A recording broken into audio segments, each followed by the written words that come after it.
Hi everyone, welcome to the Empath Tarot Guides. Today we will be having a love reading, but this time, ano kaya yung mga nais sabihin sa'yo ng person mo? Ano yung mga thoughts and feelings niya about you sa mga panahon na to? Especially kung matagal na kayong walang communication, no contact, or sabihin natin mga hidden truths, no? Yung mga gusto niyang sabihin sa'yo na hindi niya masabi-sabi. At tignan pa natin iba pang mga energies.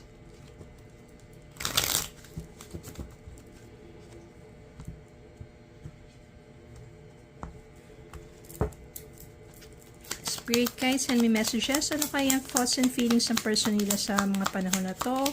Mga nais silang sabihin. Hidden truths.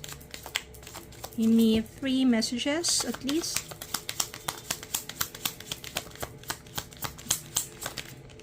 Okay. You speak to me through music. Alam mo, kapag meron siyang mga music na napapakinggan, naaalala ka niya. I know that I crossed the line with you. Ito yung may mga nagawa siyang, di ba, yung parang, hindi na dapat. It's too much crossing the border na na-offend ka niya or may nagawa siyang something na hindi maganda. I know I was a distraction from your pain. Siguro kasi nang pumasok siya sa buhay mo is hindi ka pa totally nakaka-move on or hindi ka pa totally healed. Kaya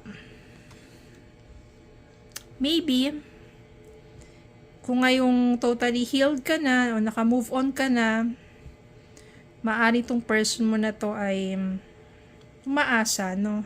Na mabibigyan ng panibagong pagkakataon para sa inyong dalawa. Na this time, ready ka na. No, tignan pa na natin iba pang mga nais nilang sabihin sa'yo. Again, take what resonates lang po since this is general reading. This is timeless. Kapag napanood ninyo ito at naka-resonate kayo, maybe the universe has message for you.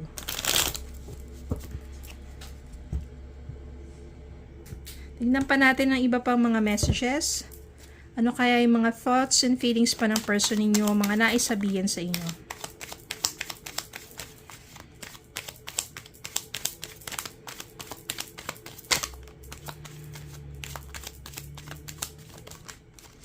Okay.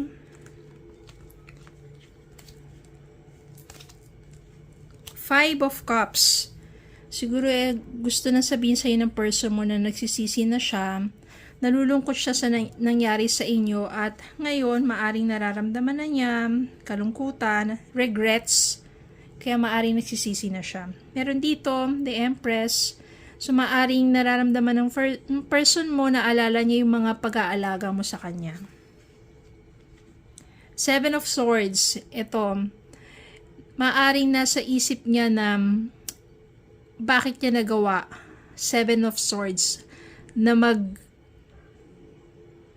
sa'yo ng katotohanan or mag-lie sa'yo o mag-cheat sa'yo. Maaring ngayon nasa realization na ng person mo at sumasagi na sa kanyang isipan ng mga bagay na yan.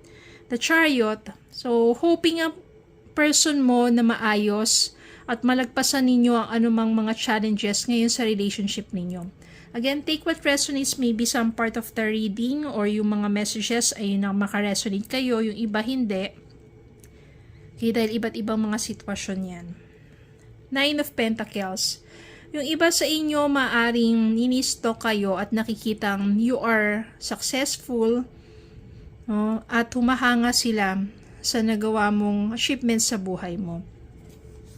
Yung iba sa kanila, single pa rin. Maaring energy nila to or energy mo. Single pa rin, pero maayos, maganda ang kabuhayan. Ang iba sa kanila, natitimbang na, no, hindi lang puro parang emosyon, kundi puso't isipan. Tinitimbang nila at gusto nila na maging patas na at maging honest sa inyong relationship. At maaari ang iba sa kanila, Nine of Cups, they are wishing, they are hoping that someday maging maayos ang lahat at ma-fulfill ang kanilang mga dreams together with you. Okay, so maaring ito nga. Meron pa pala dito. Yan. Two of Wands. Two of Wands naman yung iba dyan nagpaplano. Nagpaplano na sabihin natin mag-travel. Maaring papunta sa inyo to reach out to you. Nagpaplano or gumagawa ng mga dreams na maaring nais niya na makasama ka sa mga dreams na yun. Kuha pa tayo ng isa pa. Bottom of the deck.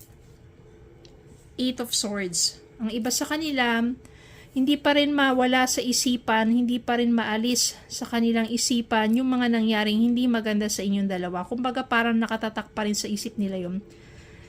Maaring kailangan lang naman is makapag-usap kayo so that para ma-clear out na sa mind niya or sa inyo at maging maayos ang lahat. So, dito, maaring nasa energy ng person ninyo na I know I was a distraction from your pain. Sana healed ka na. No, para hindi yung pumasok siya sa buhay mo na hindi ka pa totally healed at hindi pa buo ang pagtanggap mo sa kanya. Maaring may mga nasabi siyang hindi magaganda sa'yo kaya I know that I crossed the line with you at maaring ngayon pinagsisisihan na niya yung mga yon. Naalala niya yung mga pag-aalaga mo, pero may mga nagawa rin siyang kasinungalingan, nais niyang maayos yan. Although ngayon, nakikita niya successful ka, no, kung magkakaroon ng fulfillment sa kanyang mga wishes, hoping siya no, na one day makasama ka niya sa travel, no, maging fair enough ang inyong relationship, fair para sa kanya, na 100% ready ka na para sa inyong dalawa, fair din para sa iyo. Mawala na lahat ng mga agam-agam sa inyong relationship. Etong Eight of Swords, wala na yung mga limiting beliefs na yan. Palagi ka naalala ng person na to, especially through music. Meron yata kayong mga theme song, yan. At dito, ito yung pinakamaganda. Nine of Cups, wish fulfillment. Maaring malalagpasan ninyo, at saka itong The Chariot. Maaring iba sa inyo malalagpasan itong mga challenges na to sa kanilang relationship at mas magiging maayos. And it will be a wish fulfillment, traveling together, enjoying, and building a deeper connection. Okay, so be positive lang. If you are meant for each other, then wala naman talaga makakadlang yan.